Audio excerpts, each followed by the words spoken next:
Hello students, मैं हितेश वर्मा स्वागत करता हूं आप सभी का साइंस एनालिसिस यूट्यूब चैनल के इस मज़ेदार प्लेटफॉर्म पर।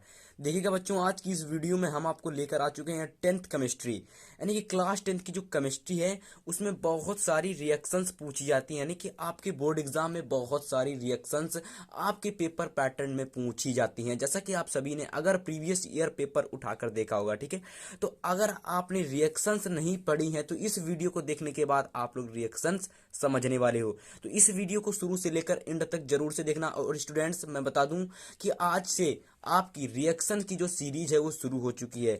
अगर आप लोग ये 5 महत्वपूर्ण रिएक्शंस को देखना चाहते हो तो इस वीडियो को शुरू से लेकर एंड तक जरूर से देखिएगा। और हमारे चैनल पर बहुत सारे क्वेश्चंस अपलोड कर दिए गए हैं तो उनको भी आप देख लीजिएगा अगर आप नए व्यूवर्स हो, ठीक है।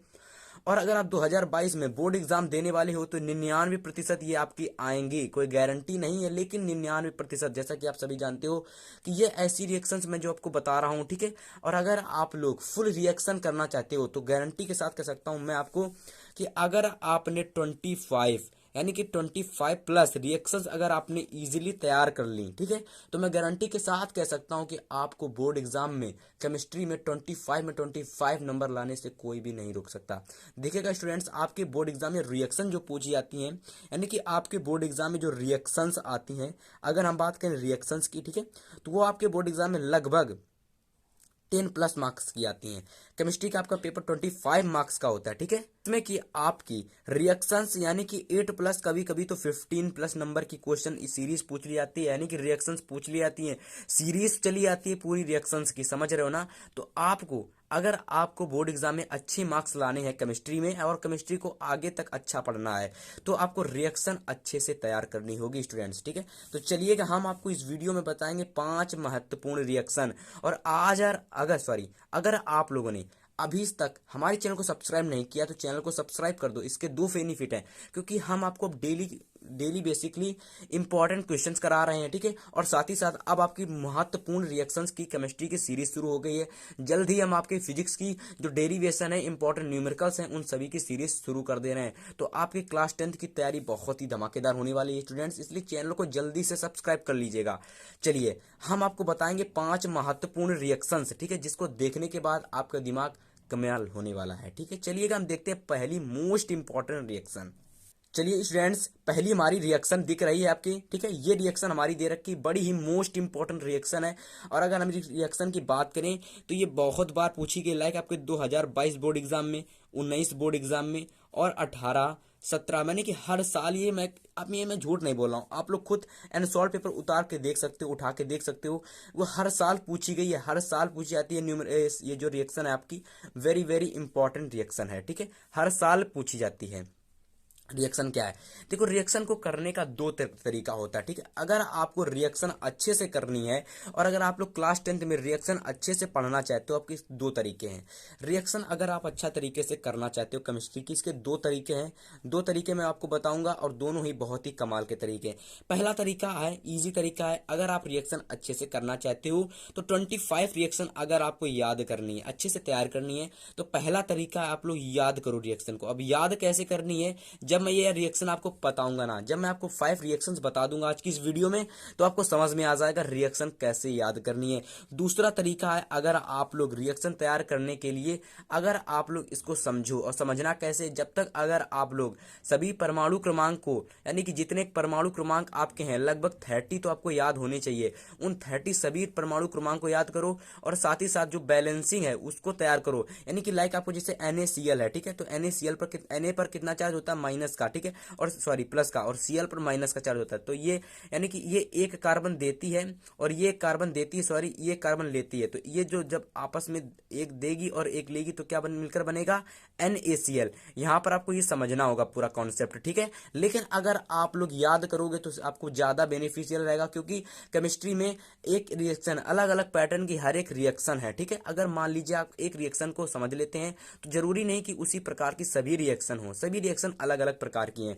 तो पहला तरीका आप याद करो, दूसरा तरीका आप लोग समझो, ठीक है। पहला तरीका याद करो, दूसरा तरीका आप लोग समझो। और समझना कैसे, उसके लिए आपको सबसे पहले परमाणु क्रमांक याद करने पड़ेंगे, ठीक है। फिर आपको जो ये आपको इलेक्ट्रॉनिक बिंदु संरचना है, सॉरी ये आपको क्या है, ये इलेक्ट्रॉनिक बिंदु संरचना नहीं है आपकी, नाम नहीं इसका याद आ रहा है, ये आपको जो कॉन्सेप्ट है ये तैयार करना होगा। ठीक है, जब आप ये सभी कॉन्सेप्ट तैयार करोगे तो आप समझकर रिएक्शन कर पाओगे, फिर भी कोई फायदा नहीं होगा क्योंकि यहाँ सभी रिएक्शंस के पैटर्न अलग अलग हैं। अगर हम याद करने की बात करें तो इसमें मैं आपको बताऊंगा कैसे याद करनी है। ठीक है, चलिए पहली रिएक्शन सबसे पहले हम पढ़ेंगे, क्या लिखी हुई है।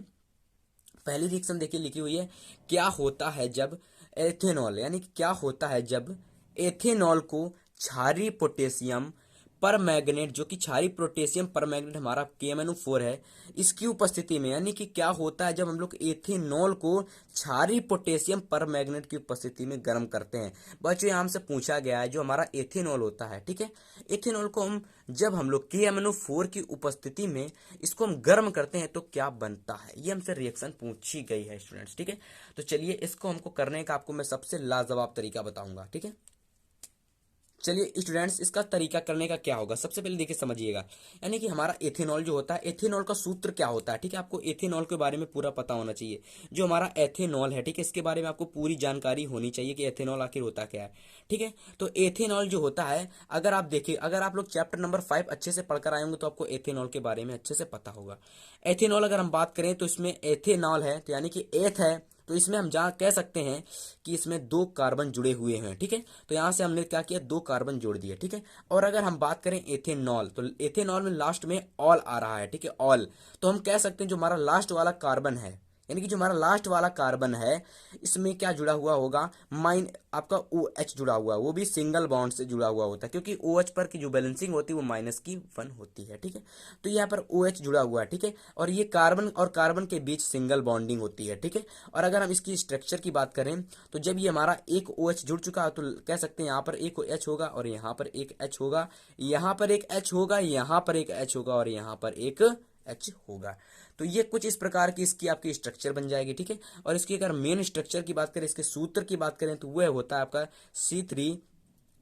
यहाँ पर आपका होता है C2। ठीक है, क्योंकि यहाँ पर 2 कार्बन है। ठीक है, तो यहाँ पर C2H5OH, तो ये आपका सूत्र होता है एथेनॉल का। ठीक है, देखिए क्या कहा गया था, एथेनॉल को क्षारीय पोटेशियम, अब पोटेशियम का क्या सूत्र होता है, इसका सूत्र क्या होता है, यानी कि मैं यहाँ पर लिख देता हूँ पोटेशियम। ठीक है, क्षारीय पोटेशियम है। ठीक है, यहाँ पर क्षारीय पोटेशियम पर मैग्नेट, ठीक है, मैग्नेट। ठीक है, तो क्षारीय पोटेशियम पर मैग्नेट का जो सूत्र होता है बच्चों वो होता है आपका KMnO4, तो ये क्षारीय पोटेशियम पर मैग्नेट का सूत्र होता है। अब इसमें कहा गया क्या होता है जब एथेनॉल को क्षारीय पोटेशियम पर मैग्नेट के साथ गर्म किया जाता है, तो यहाँ पर आप लोग लिखोगे कि जब क्षारीय पोटेशियम पर मैग्नेट के साथ उपस्थिति में एथेनॉल को गर्म किया जाता है तो हमारा एथेनोइक अम्ल बनता है। ठीक है, तो एथेनोइक अम्ल क्या बनता है, एथेनोइक अम्ल बनता है। तो स्टूडेंट्स ये आपको लिखना होगा। ठीक है, चलिए अब यहाँ पर आप लोग इस रिएक्शन को करने के लिए सबसे पहले आप लोग क्या करोगे, सबसे पहले आप लोग लिखोगे एथेनॉल। ठीक है, क्योंकि एथेनॉल को हमको बनना, रिएक्शन एथेनॉल की करनी है। तो यहाँ पर एथेनॉल का जो सूत्र होता है स्टूडेंट्स वह होता है आपका C2H5OH, ये एथेनॉल का सूत्र होता है। ठीक है, और किसकी उपस्थिति में हम लोग गर्म कर रहे हैं, तो हम लोग गर्म कर रहे हैं क्षारीय पोटेशियम पर मैग्नेट, यानी कि KMnO4, इसकी उपस्थिति में गर्म कर रहे हैं। तो जब हम लोग इसकी उपस्थिति में गर्म करते हैं, जो हमारा क्या है एथेनॉल, तो जब हम लोग एथेनॉल को KMnO4 की उपस्थिति में गर्म करते हैं तो हमारा क्या बनता है, एथेनोइक अम्ल। और अगर हम बात करें एथेनोइक अम्ल, यहाँ पर एथेनोइक अम्ल पहले लिख देता हूं मैं, एथेनोइक अम्ल। ठीक है, ये हमारा एथेनोइक अम्ल बनता है। ठीक है, और अगर हम इसके स्ट्रक्चर की बात करें एथेनोइक अम्ल की, तो यहाँ आप देख सकते हो एथ आया, यानी कि 2 कार्बन तो जुड़े हुए ही हैं। ठीक है, सिंगल बॉन्ड से। और अगर हम कह सकते हैं यहाँ पर ओइक अम्ल आया, ठीक है, आया ओइक अम्ल, तो जो ओइक अम्ल किसी में भी अगर ओइक अम्ल आ जाए तो हम कह सकते हैं इसके लास्ट वाले कार्बन में सबसे पहले 2 बॉन्ड से ऑक्सीजन जुड़ी हुई होती है, फिर एक बॉन्ड से सिंगल बॉन्ड से माइनस का OH जुड़ा हुआ था। ठीक है, और बाकियों में आपके सिंगल हाइड्रोजन जुड़े हुए होते हैं। ठीक है, तो ये आपकी क्या हो जाती है, एथेनोइक अम्ल की संरचना। और अगर हम इसकी सूत्र की बात करते हैं एथेनोइक अम्ल के, तो वो होता है आपका स्टूडेंट्स CH3COOH। ठीक है, तो यहां से अगर हम इस रिएक्शन को याद करेंगे स्टूडेंट्स, तो हम लोग लिखेंगे कि जब हम लोग एथेनॉल की क्रिया क्षारीय पोटेशियम पर मैग्नेट की उपस्थिति में कराते हैं तो हमें एथेनोइक अम्ल बनता है, यानी कि एथेनोइक अम्ल बनकर रेडी होता है। ठीक है, तो आई होप सभी को ये रिएक्शन समझ में आई होगी, वेरी वेरी इंपॉर्टेंट रिएक्शन है आपकी, ठीक है। तो इस रिएक्शन को आप लोग अच्छे से तैयार करो, ठीक है, बहुत ही ज्यादा इंपॉर्टेंट है, ठीक है। चलिए सेकेंड रिएक्शन देखते हैं। चलिएगा हमारी सेकंड रिएक्शन देखिए क्या लिखा हुई है, क्या लिखी हुई है कि क्या होता है जब सब में क्या होता है। ये वेरी वेरी इंपॉर्टेंट रिएक्शंस हैं स्टूडेंट्स, आप लोग बहुत ज्यादा इंपॉर्टेंट रिएक्शन मैं करा रहा हूं इस वीडियो में।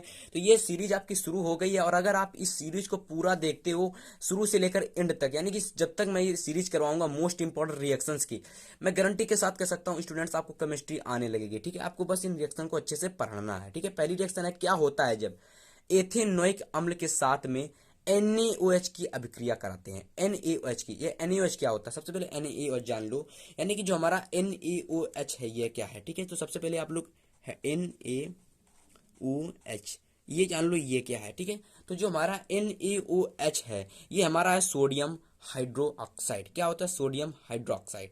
तो यहां मैं लिख दे रहा हूं sodium hydroxide, sodium hydroxide. NaOH हमारा है सोडियम हाइड्रोक्साइड। और अगर हम बात करते हैं एथेनॉल की, तो आप लोग जानते हो एथेनॉल हमारा, जो हमारा एथेनॉल है बेसिकली आप लोग जानते हो क्या होता है। एथेनॉल हमारा होता है C2H5OH, अभी जस्ट मैंने इससे पहले रिएक्शन में बताया था, ठीक है। तो क्या होता है जब एथेनोइक अम्ल, ठीक है, सॉरी एथेनोइक अम्ल है, गलत हो गया यहाँ पर, एथेनोइक अम्ल है, यहाँ पर एथेनॉल नहीं है। तो एथेनोइक अम्ल का जो सूत्र होता है वो होता है आपका C3, यानी कि CH3COOH, ठीक है। इससे पहले मैंने आपको एथेनॉल और एथेनोइक अम्ल के सूत्र बताए थे, ठीक है। तो ये आपका एथेनोइक अम्ल का सूत्र है, ठीक है। क्या होता है जब एथेनोइक अम्ल के साथ NaOH की क्रिया कराते हैं, चलिए कराते हैं क्रिया। तो जब हम लोग CH3COOH की क्रिया, यानी कि CH3COOH की क्रिया जो कि हमारा एथेनोइक अम्ल है, कि जब कराते हैं, ठीक है, जो हम लोग इसकी क्रिया कराते हैं, ठीक है। तो चलिए क्या होता है, ठीक है, इसको हम लोग क्रिया करा रहे हैं, ठीक है। तो देखिए क्या होता है कि जब हम लोग CH3COH की क्रिया प्लस NaOH, ठीक है, यहाँ पर छूट गया है, प्लस NaOH के साथ कराते हैं, तो साथ ही साथ हमारा बनता है सोडियम एसीटेट। और अगर हम बात करते हैं CH3COOH, ये हमारा क्या है, ये हमारा एसिटिक अम्ल है, यानी कि एसिटिक अम्ल को ही एथेनोइक अम्ल बोला जाता है, यानी कि इसको क्या बोलते हैं हम लोग, एसिटिक अम्ल भी बोलते हैं। क्या बोलते हैं, एसिटिक अम्ल, ठीक है, आपको याद रखना है, ठीक है।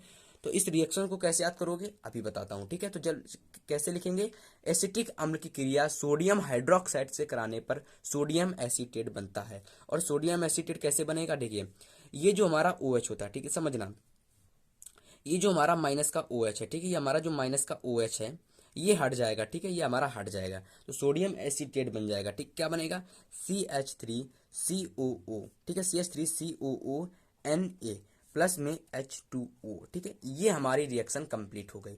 जब हम लोग एसिटिक अम्ल की क्रिया NaOH के साथ कराते हैं तो हमें सोडियम एसीटेट बनता है और साथ ही साथ जल बाहर निकल जाता है। तो आप लोग इस रिएक्शन को इस प्रकार से याद कर सकते हो कि जब हम लोग एसिटिक अम्ल की क्रिया NaOH के साथ कराते हैं तो हमें सोडियम एसीटेट बनता है और जल बाहर निकल जाता है, ठीक है। तो ये आपको रिएक्शन याद हो गई होगी, ठीक है। चलिए स्टूडेंट्स, रिएक्शन नंबर 4 हमारी है क्या होता है। क्या होता है, सभी क्या होता करके रिएक्शंस हैं और कभी बहुत ज्यादा इंपॉर्टेंट है रिएक्शन ये। क्या होता है जब एथेनोइक अम्ल, फिर से एथेनोइक अम्ल आ गया, देखिएगा एथेनॉल, एथेनॉल और एथेनोइक अम्ल, इन दोनों के आपके जो दोनों नाम हैं, यानी कि एथेनोइक अम्ल का एसिटिक अम्ल है और एथिल अल्कोहल का एथेनॉल है, यानी कि एथेनॉल का जो सूत्र वो होता है आपका एथिल अल्कोहल, और अगर एथेनोइक अम्ल की बात करें वो होता है एसिटिक अम्ल, और इनके सूत्र की बात करें तो होता है CH3COH जो कि होता है एथेनोइक अम्ल का, और अगर बात करें हम एथेनॉल का तो वो होता है आपका C2H5OH। इन दोनों के बारे में आपको अच्छे से याद कर लेना क्योंकि इनसे बहुत सारी आपके रिएक्शंस आपके बोर्ड एग्जाम में पूछी जाएंगी। क्या होता है जब एथेनोइक अम्ल को NaOH यानी कि सोडियम बाइकार्बोनेट के साथ गर्म करते हैं, सॉरी सोडियम हाइड्रोजन कार्बोनेट के साथ गर्म करते हैं तो क्या होता है। चलिए इस रिएक्शन को करने के लिए आपको इसको याद करना पड़ेगा, तभी जाकर ये आपकी रिएक्शन होगी। चलिए, तो जब हम लोग किसको साथ करते क्रिया, सोडियम हाइड्रोजन कार्बोनेट के साथ, इसका सूत्र क्या होता है, इसका सूत्र अगर हम बात करें इसके सूत्र की तो होता है CH3COOH, ठीक है। आपको मैंने ये सूत्र बनाना बताया था कैसे बनता है, ठीक है। अब यह क्रिया किसकी उपस्थिति के साथ में हो रही है, जब एथेनॉल को NaOH3 की उपस्थिति में गर्म करते हैं, ठीक है। किसकी उपस्थिति में, अगर हम इसकी उपस्थिति बात करें या साथ बात करें दोनों एक ही हो जाएगा। तो इसके साथ हम किसकी क्रिया कराते हैं, NaHCO3, ठीक है, NaHCO3 यानी कि सोडियम हाइड्रोजन कार्बोनेट के साथ कराते किसकी क्रिया, एथेनोइक अम्ल की।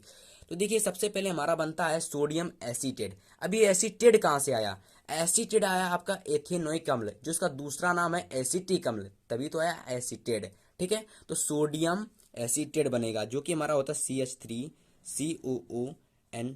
ये हमारा क्या होता है? ये हमारा होता है सोडियम एसीटेट। साथ ही साथ इसके साथ जल निकल जाता है H2O। ठीक है, और साथ ही साथ इसके साथ आपकी कार्बन डाइऑक्साइड बाहर निकल जाती है, जो कि होती है CO2। ठीक है, ये आपकी नवजात कार्बन डाइऑक्साइड होती है, इसलिए बाहर निकल जाती है और ये हवा में उड़ जाती है। ठीक है, तो ये रिएक्शन आपको याद होनी चाहिए। जब हम लोग एथेनोइक अम्ल की क्रिया सोडियम हाइड्रोजन कार्बोनेट से कराते हैं तो सोडियम एसीटेट बनता है, जल निकलता है और साथ ही साथ कार्बन डाइऑक्साइड बाहर निकल जाती है। तो ये रिएक्शन आई होप सभी को समझ में आई होगी। कोई दिक्कत हुई इस रिएक्शन को करने में? नहीं हुई, लेकिन चलिए इसका नाम हम लिख देते हैं। इसका नाम क्या होता है स्टूडेंट? इसका नाम मैं लिख दे रहा हूं, आप लोग इसको याद कर लीजिएगा। इसका नाम होता है sodium hydrogen carbonate. Sodium hydrogen carbonate. ठीक है, चलिए इसका नाम समझ में आया। ठीक है, इसका नाम क्या होता है? इसका नाम होता है सोडियम एसीटेट। ठीक है, इसका नाम क्या होता है? सोडियम